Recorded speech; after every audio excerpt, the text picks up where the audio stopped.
আসসালামু আলাইকুম ভিউয়ার্স, আশা করি সবাই ভালো আছেন। ফ্যান্সি কনস্ট্রাকশনের পক্ষ থেকে আবারও জানাই আন্তরিক শুভেচ্ছা ও অভিনন্দন। ভিউয়ার্স, বরাবরের মতো আজকেও একটি নতুন ভিডিও নিয়ে হাজির হয়েছে আপনাদের সামনে। আজকের ভিডিওর টপিক আমরা খুব সহজেই ফুটিং এবং শর্ট কলামের এস্টিমেশন শিখব। তো ভিউয়ার্স, আমরা ইতিমধ্যে গত ভিডিওতে বলেছিলাম যে আমরা নেক্সট এরপরে যে ভিডিওটি আসবে সেটি ফুটিং এবং শর্ট কলামের বিস্তারিত এস্টিমেটিং নিয়ে থাকবে।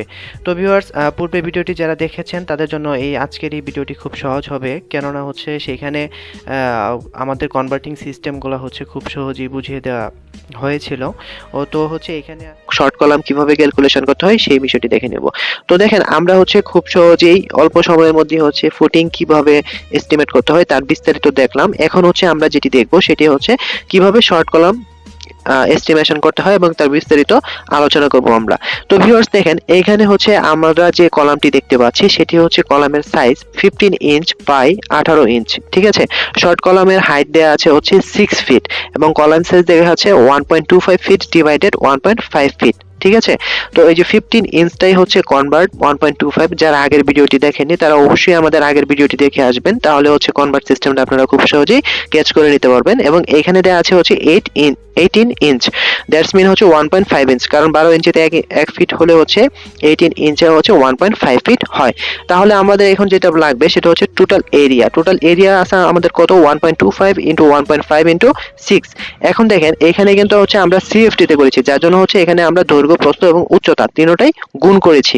ঠিক আছে, এখন দেখেন 1.25 ইন্টু 1.5 ইন্টু 6, দ্যাটস মিন আমরা যে ভ্যালুটা পেলাম সেটা 11.25 সিএফটি। ঠিক আছে, তো 11.25 সিএফটির সাথে আমরা ড্রাই ভলিউমটা যোগ করে দেব, শুষ্ক মশলার আয়তন আমরা পূর্বে বলেছিলাম। তো শুষ্ক মশলার আয়তন গুণ করার পরে যে ভ্যালুটা পেলাম সেটা 16.875 সিএফটি। ঠিক আছে, জাস্ট এইখানে আমরা ঘন ফুটের সাথে 1.5 গুণ করে আমরা যে ভ্যালুটা পেয়েছি সেটা 16.875 সিএফটি। ঠিক আছে, তো এইখান থেকে আমরা আগের ফর্মুলা অনুযায়ী খুব সহজেই সিমেন্ট, বালি এবং খোয়া কিংবা পাথর বের করে নিতে পারবো। তো ভিউয়ার্স, আমরা এখানে যেটা করেছি 16.875 divided 5.5 into 80% equal 2.4545 bag cement. তো এইখানে দেখেন ভিউয়ার্স, এখানে এটা রেশিও কি হবে। ঠিক আছে, এটা রেশিও কিন্তু আপনার রেশিও এটা রেশিও হবে 1:1.5:3। ঠিক আছে, তো আপনারা একটা জিনিস মাথায় রাখবেন, স্ট্রাকচারের ক্ষেত্রে সবসময় রেশিও আপনার 1:1.5:3 হয়ে থাকে। ঠিক আছে, তো স্ট্রাকচারের ক্ষেত্রে সবসময় এই রেশিওটা ইউজ করা বেটার। তো আমরা যেটা পেয়েছি সেটা 2.4545 ব্যাগ সিমেন্ট। তো এটাকে আমরা আরেকটা সিস্টেমে বের করতে পারি, আমরা কিছুক্ষণ আগে আলোচনা করলাম। জাস্ট এখানে 1.25 দ্বারা ভাগ করে দেব, মানে এখানে আমরা সিএফটি থেকে ব্যাগে কনভার্ট করতেছি, জাস্ট এতটুকুই। এখন আমরা দেখব স্ট্যান্ডার্ডটা যেটা করেছি সেটা 16.875 ডিভাইডেড 5.5 ইন্টু 1.5। 1.5টা আমি এই রেশিও থেকে পেয়েছি, এটা আমাদের সেন্ট। ঠিক আছে, আচ্ছা, তো 1.5 করে দেওয়ার পর আমরা যেটা পেলাম সেটা 4.6022 সিএফটি। ঠিক আছে, তো এটা যেহেতু রাউন্ড ভ্যালু না, এটাকে আমরা 5 সিএফটি তে রাউন্ড ভ্যালু করে নিয়েছি। এখন আসি আমরা চিপস কোয়ান্টিটিতে আমরা যেটি করেছি সেটা 16.875 ডিভাইডেড 5.5 ইন্টু 3 এবং যে ভ্যালুটা পেয়েছি সেটা 9.2045 সিএফটি। 9.2045 সিএফটি। ঠিক আছে, তো 9.2045 সিএফটির সাথে আমরা 11 গুণ করে দিয়ে যে ভ্যালুটা পেয়েছি 101.25 নটস।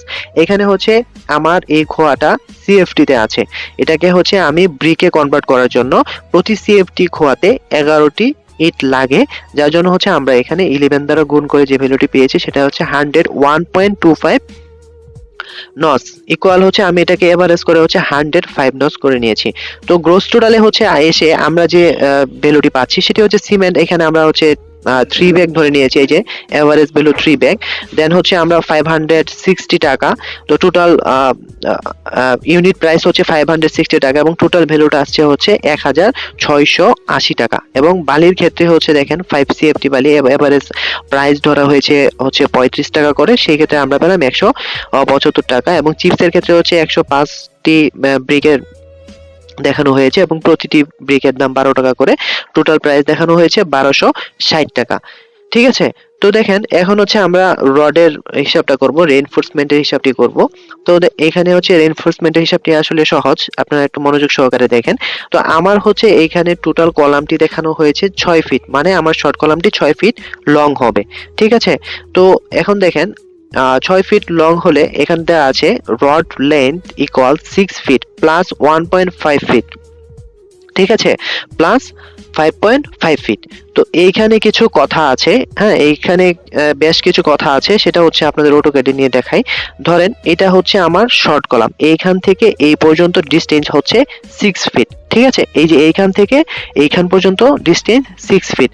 তো এইখানে দেখেন আমি 6 ফিটের সাথে 1.5 ফিট যোগ করেছি।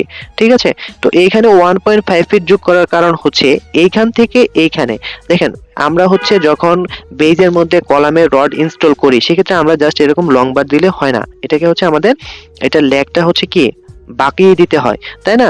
তো এই যে এইখান থেকে এই পর্যন্ত আমরা 1.5 ফিট ধরছি। ঠিক আছে, এইটা হচ্ছে আপনারা যেভাবে বের করবেন এর জন্য হচ্ছে আপনারা 25D অথবা 27D তে এই লেন্থটা বের করতে পারবেন খুব সহজেই। হ্যাঁ, এটা আসলে স্পেসিফিক কোনো মাপ হয় না। দেখেন এই যে এই ডিজাইনে তো আমরা হচ্ছে 15 থেকে 18 ইঞ্চি দেখিয়ে দিয়েছি।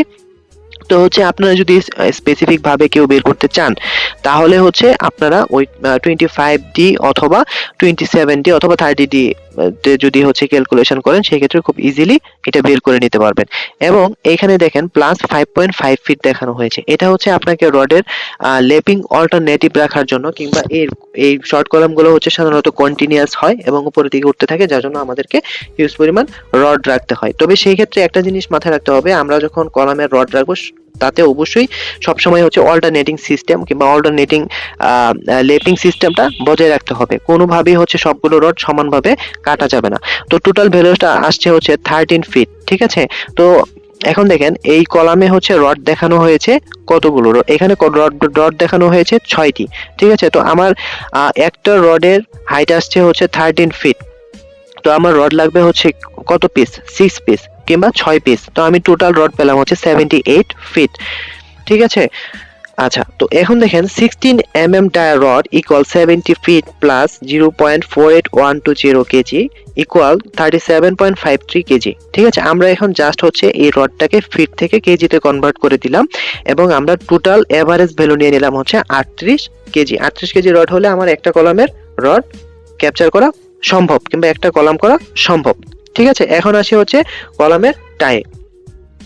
তো দেখেন আরেকটা বিষয় বলে রাখি, সেটা হচ্ছে কলামের ক্ষেত্রে, হ্যাঁ আমি হচ্ছে অটোক্যাড থেকে আরেকটু দেখিয়ে বলি। দেখেন এই যে এইগুলা যেগুলো আছে এগুলোতে হচ্ছে মিস্ত্রিরা অনেকে অনেক ভাষা ইউজ করে, কিন্তু কলামের ক্ষেত্রে যে রিং গুলো থাকে এগুলোকে আসলে টাই বলে। আবার বিমের ক্ষেত্রে যে রিং গুলো থাকে এগুলোকে হচ্ছে স্টিরাপ বলা হয়। ঠিক আছে, যেমন এটা বিম, হ্যাঁ এই বিমের ক্ষেত্রে হচ্ছে এগুলাকে স্টিরাপ বলা হয়, আর কলামের ক্ষেত্রে এই রিং গুলাকে হচ্ছে টাই বলা হয়। আচ্ছা, তো দেখেন আমার হচ্ছে টোটাল শর্ট কলামের হাইট হচ্ছে 6 ফিট ডিভাইডেড হচ্ছে আমি 6 ফিট ডিভাইডেড 12। আচ্ছা, তো হচ্ছে এখানে দেখেন কলামটাই হচ্ছে 6 ফিট ইন্টু 12। তো এখানে টোটাল ভ্যালু আসছে হচ্ছে 72 ইঞ্চ। আমরা হচ্ছে ফিটটাকে 72 ইঞ্চে হচ্ছে জাস্ট ফিটটাকে ইঞ্চিতে কনভার্ট করে নিলাম। তো এখানে দেখেন 72 ইঞ্চ ডিভাইডেড 2, তাহলে আমরা পেলাম কি 36 ইঞ্চ। আচ্ছা, তো এখানে হচ্ছে আমরা 2 দ্বারা ভাগ করে নিয়েছি, কেন 2 দ্বারা ভাগ করেছি সেটা আমি বলতেছি। তো দেখেন 36 ইঞ্চ ডিভাইডেড 5 ইঞ্চ ইকুয়াল 7.2। তো আমরা এটা ধরতে পারি 8। ঠিক আছে, 8 প্লাস 1 সেক্ষেত্রে আমরা পেলাম 9 নস। আচ্ছা, তো আমরা হচ্ছে এখানে কেন 2 দ্বারা ভাগ করেছি সেই বিষয়টি দেখব। সেই ক্ষেত্রে হচ্ছে আমাকে আবার সেই সেকশন ভিউতে যেতে হবে। ঠিক আছে, সেকশন ভিউ হচ্ছে এইখানে। আচ্ছা, এখন দেখেন এইখানে হচ্ছে কলামের ক্ষেত্রে যেটি করা হয়েছে সেটি হচ্ছে দেখেন বেস থেকে এই পর্যন্ত, হ্যাঁ কিংবা বেস থেকে না, আমি ফ্লোর ওয়াইজ যদি আপনাদেরকে দেখাই তাহলে দেখবেন যে এই দেখেন ফ্লোর থেকে দেখবেন ফ্লোরের স্ল্যাবের বটম থেকে মাঝখানের একটু আগে, হ্যাঁ এই পর্যন্ত হচ্ছে ঘন ঘন রিং দেওয়া থাকে এবং মাঝখানে বেশ কিছু দূর ফাঁকা ফাঁকা রিং ইউজ করে হয়ে থাকে, এবং আবার টপের স্ল্যাবের কাছাকাছি থেকে হচ্ছে রডের পরিমাণ কিংবা রিং এর পরিমাণ একটু বেশি থাকে কিংবা টায়ার পরিমাণ বেশি থাকে। যাই হোক, তো এখন কথা হচ্ছে এইটা করা হয় কেন? এটা হচ্ছে সাপোর্ট জোনে হচ্ছে রিং বেশি ইউজ করা হয়ে থাকে। তো এইখানে হচ্ছে আমি এটাকে শর্টকাট করার জন্য হচ্ছে আগেই ডিভাইডেড করে দিয়েছি। তো আমি দেখেন এখানে 36 ইঞ্চকে 5 ইঞ্চি সেন্টার টু সেন্টারে হচ্ছে ভাগ করে আমি পেয়েছি হচ্ছে কত? এভারেজ ভ্যালু পেয়েছি 8। 8 এর সাথে আমি 1 যোগ করে বাউন্ডারি যে 1, হ্যাঁ, বাউন্ডারি 1 যোগ করে পেয়েছি 9টি। তো তার মানে হচ্ছে আমার L বাই 2 তে হচ্ছে আমার 9টি কি বলে স্টিরাপের, সরি, 9টি টায়ার প্রয়োজন হবে। ঠিক আছে, আমি হচ্ছে এখানে আর একটু চাই, এটা এখানে ডেসক্রিপশন দেয়া নাই। আচ্ছা, এটা হচ্ছে অটোক্যাডে দেয়া আছে, দাঁড়ান আমি আপনাদেরকে দেখাচ্ছি। এই দেখেন, এখন দেখেন এই যে শর্ট কলামে হচ্ছে এখানে দেয়া আছে L বাই 4, এখানে দেয়া আছে L বাই 4, এখানে দেয়া আছে L বাই 2। তার মানে হচ্ছে এইখান থেকে এই গ্যাপে এটাকে 4 ভাগে ভাগ করা হয়েছে। এই 4 ভাগের এক ভাগ হচ্ছে L বাই 4 এবং ওই 4 ভাগের আরেক ভাগ হচ্ছে L বাই 4। তো দেখেন 4 ভাগের 2 ভাগ চলে গেল, আর যে অবশিষ্ট 2 ভাগ আছে সেটা হচ্ছে এই L বাই 4। আচ্ছা, তো দেখেন এখন আমরা যেটি করেছি সেটা হচ্ছে 36 inch divided 6 inch centre to centre, এটার সাথে হচ্ছে আবার আমরা এক যোগ করে 7টি টাই পেয়েছি। টোটাল কলাম টাই হচ্ছে 9 প্লাস 7 ইকুয়াল 16 ডস। ঠিক আছে, আমরা যদি এটাকে সবটাকেই 6 ফিট জুড়েই যদি হচ্ছে 5 ইঞ্চি সেন্টার টু সেন্টার দিতাম, সেই ক্ষেত্রে হচ্ছে 18টি স্টিরাপ 18টি টাই আসতো, কিন্তু হচ্ছে আমরা 5 ইঞ্চি এবং 6 ইঞ্চি দুই ভাবে করেছি। ঠিক আছে, L বাই 4 এ করেছি, যার জন্য হচ্ছে এখানে 16টি টাই আসছে। যাই হোক, তো এখন দেখেন টাই লেন্থ আমাদের আসতেছে কত, যেহেতু হচ্ছে এখানে কলাম সাইজ আছে 15 ইঞ্চ। ঠিক আছে, 15 ইঞ্চ এবং এখানে আছে কত, 18 ইঞ্চ। তাহলে এখানে আমাদের টাই সাইজ আসতেছে হচ্ছে 9 ইঞ্চ। ঠিক আছে, আমাদের এইখান থেকে দেখেন এই যে 15, হ্যাঁ, এই 15 থেকে হচ্ছে আমাদের 6 ইঞ্চি বাদ দিয়ে দিতে হবে। কেন বাদ দিয়ে দিতে হবে? আমার 3 ইঞ্চি 3 ইঞ্চি করে কি কভারিং দেয়া আছে, below to ground floor CC clear cover 3 inch. এই জিনিসটা কিন্তু অবশ্যই মাথায় রাখতে হবে। তো দেখেন আমি এখানে যেটা লিখেছি সেটা হচ্ছে 9 প্লাস 12 প্লাস 9 প্লাস 12। ঠিক আছে, মানে আমার রিং এর কিংবা টাইয়ের 4 সাইডের অংশ প্লাস 1.5। আচ্ছা, 1.5টা আসলে কি? 1.5টা হচ্ছে আমরা রিং এর মধ্যে যে হুকটা বানাই, এর জন্য আসলে নরমালি 2 ইঞ্চি করে রাখা উচিত। 2 ইঞ্চি করে রাখলে ভালো হয়। তবে রডের কিন্তু হচ্ছে ইলাস্টিসিটি আছে, রড হচ্ছে আপনার ব্যান্ড করলে রড লম্বা হয়, যার জন্য হচ্ছে 1.5 দিলে এটা কভার হয়ে যায়। তবে ক্ষেত্র বিশেষ এটাকে 2 ইঞ্চি, 2.5 ইঞ্চি, 3 ইঞ্চি করেও কাজ করতে হয়। তো এটা হচ্ছে আসলে কাজের উপর ডিপেন্ড করে। ঠিক আছে, তো টোটাল আমরা হচ্ছে রডের ইঞ্চ পেলাম হচ্ছে 43.5 inch divided 12 equal 3.625 feet per টাই। ঠিক আছে, তো দেখেন আমরা টোটাল টাইয়ের সাথে আমার টাইয়ের সংখ্যা গুণ করে দেব, তাহলে পেলাম হচ্ছে 58 ফিট, যাকে আমরা হচ্ছে 63 ফিট ধরে কাজ করব। তো দেখেন 10 mm রড, হ্যাঁ, 63 fit into 0.187 KG equal 11.781 KG অথবা 12 কেজি। এটা হচ্ছে আমাদের রিং লাগবে কিংবা টাই লাগবে। আচ্ছা, এখন আমরা 10 মিলি রডের প্রতি ফিটের ওজন কিভাবে বের করব, এরকম প্রশ্ন আসলে দেখেন 10 ফিট কি বলে 10 মিলি রডের আপনি হচ্ছে প্রতি ফিটের ওজন খুব সহজেই বের করতে পারবেন এই সূত্রের মাধ্যমে। ঠিক আছে, যে এখন দেখেন ডি স্কয়ার মানে হচ্ছে 10 এর সাথে 10 গুণ হবে 100, 100 ডিভাইডেড 532, তাহলে যে ভ্যালুটা আসবে সেটা হচ্ছে 0.187 কেজি। ঠিক আছে, তো পার ফিট। তো ভিউয়ার্স, আজকের ভিডিওটি অনেক লম্বা হয়ে গেছে, আজকে এই পর্যন্তই। ভালো থাকবেন, সুস্থ থাকবেন। আর তাছাড়াও ভিউয়ার্স, আমাদের ভিডিওটি যদি ভালো লাগে থাকে অবশ্যই লাইক, কমেন্ট, শেয়ার করবেন, কারণ আপনার একটি লাইক, একটি কমেন্ট আমাকে নতুন ভিডিও বানাতে অনুপ্রাণিত করে। তো ভিউয়ার্স, আগামীকালকে হচ্ছে নতুন যে ভিডিওটি আপলোড হবে সেটি হচ্ছে কিভাবে খুব সহজেই গ্রেড বিমের হচ্ছে কিভাবে এস্টিমেশন করা যায় এবং রড এস্টিমেট করা যায়, সবকিছু বিস্তারিত নিয়ে আমরা আবার আগামী পর্বে কথা হচ্ছে। তো ভিউয়ার্স, আজকে এই পর্যন্তই। ভালো থাকবেন, সুস্থ থাকবেন। আসসালামু আলাইকুম।